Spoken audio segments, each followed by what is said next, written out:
Guys, welcome to our YouTube channel. जैसा कि thumbnail से आप लोगों को पता चल गया होगा कि आज हम लोग यहाँ पे बात करने वाले हैं 498A केस के रिगार्डिंग, जो कि हस्बैंड के फेवर में बहुत ही इंपॉर्टेंट एक जजमेंट आया हुआ है। उसके बारे में हम लोग देखेंगे, तो वीडियो लास्ट तक बने रहेगा। वीडियो अच्छा लगे तो वीडियो को लाइक, चैनल सब्सक्राइब कर लीजिए। मैं advocate Om Prakash office associate law firm Ambikapur से आप सभी लोगों का स्वागत करता हूँ। तो चलिए शुरू करते हैं।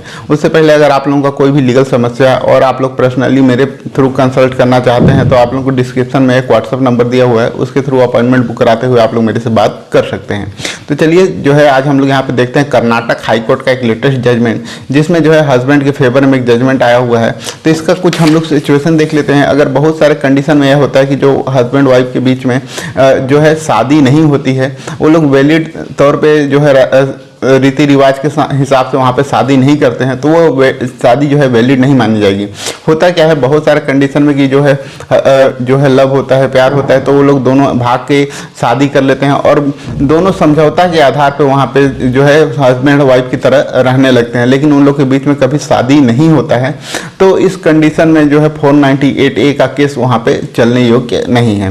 तो इस तरीके का, और यह भी हो सकता है कि जो हस्बैंड है अगर वो तलाकशुदा है पहले से, और जो उनकी वाइफ है जो दूसरी शादी की है वो भी अगर तलाकशुदा है, तो वो लोग भी इस कंडीशन में जो है दोनों शादी नहीं करते हैं और साथ में जो है हस्बैंड वाइफ की तरह रहते हैं। तो बाद में उनकी जो वाइफ है अगर वह परेशान करना चाहे, उनके ऊपर 498A का केस करे, तो भी वह वैलिड नहीं होगा। ये यहाँ पे जो है कर्नाटक हाई कोर्ट ने इस चीज़ को बताया।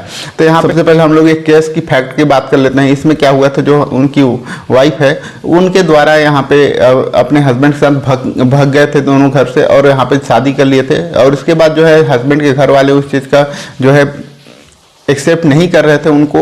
और बहुत सारे केसेस में ऐसा होता है कि जब भी कोई लड़का लड़की भाग के अगर शादी करते हैं तो उनके घर वाले उनको सपोर्ट नहीं करते हैं। तो ऐसा उनके साथ भी हुआ। तो उसके बाद जो है उनके वजह से जो है उनके जो हस्बैंड है उनके घर वालों के द्वारा उनके ऊपर कुछ बोला गया, उनको या क्रूएल्टी की गई या परेशान किया गया, जिसके आधार पर उन्होंने अपने ऊपर मिट्टी तेल डाल के आग लगाने की कोशिश की, जिसके बाद उनकी वहाँ पर डेथ हो गई। अब डेथ होने के बाद जो है उनके द्वारा उनके घर वालों के द्वारा उनके हस्बैंड और उनके घर वालों के ऊपर 498 और 306 का वहां पे आईपीसी के तहत उनके ऊपर केस दर्ज कराया ट्रायल कोर्ट ने, और यहाँ पे सेशन कोर्ट के द्वारा उनको यहाँ पे सजा सुना दिया गया था। फिर भी जो हस्बैंड है उन्होंने उस चीज को फेस किया और उन्होंने हाई कोर्ट पे अपील की, रिवीजन फाइल किया, जहां पर से हाई कोर्ट ने इस चीज को पूरा केस को वहां पे जो वहां पे फैसला था ट्रायल कोर्ट का, उस चीज को पूरा वहां पे पलट के रख दिया और जो हस्बैंड के फेवर वहां पे जजमेंट दिया। यानी कि जो है 498A केस को इस कारण वहां पर से रिजेक्ट कर दिया गया, क्योंकि जो है उन दोनों के बीच में कोई भी वैलिड शादी नहीं हुई थी। आप लोगों को पता है कि अभी बहुत सारे ऐसे जजमेंट आए हुए हैं कि अगर रीति रिवाज के साथ अगर शादी नहीं किया जाता तो वो वैलिड शादी नहीं माना जाएगा। यहाँ तक कि हिंदू विवाह में अगर जो है 7 फेरे अगर नहीं लिए गए हैं तो भी वह वैलिड शादी नहीं माना जाएगा।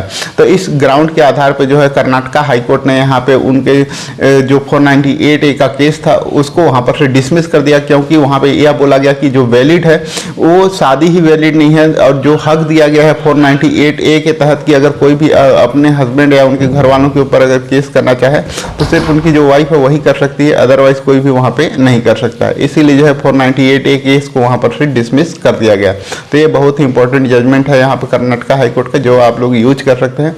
वीडियो अच्छा लगा तो वीडियो को लाइक करें, चैनल सब्सक्राइब करें, ताकि आप लोगों को इस तरह का आगे अपडेट मिल सके।